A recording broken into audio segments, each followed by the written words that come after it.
आपकी दुआएं सुन ली गई हैं। अब आप शुक्र के सजदों की तरफ बढ़ने वाले हो, क्योंकि आपका मांगना आपके रब को बहुत पसंद आ गया है।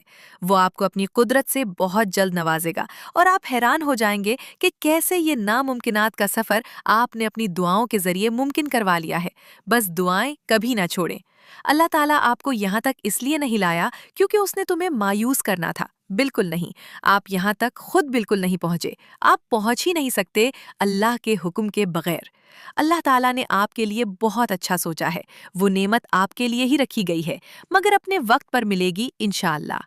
अल्लाह के खास बंदे हैं आप, इसलिए आजमाइश में मुब्तला हैं। अल्लाह ताला सिर्फ आपके सब्र का मकाम देख रहा है। हिम्मत रखो, हौसला रखो। जो हुआ भुला हुआ, जो हो रहा है भुला हो रहा है, और जो होगा भुला होगा। बस थोड़ा और सब्र। सुनो, देर का मतलब ना बिल्कुल नहीं है। अच्छी चीजें होने में वक्त लगता है। जब अल्लाह ताला का मुकर्रर किया हुआ वक्त आएगा, ना तो आपको पता भी नहीं चलेगा कहाँ कहाँ से असबाब हो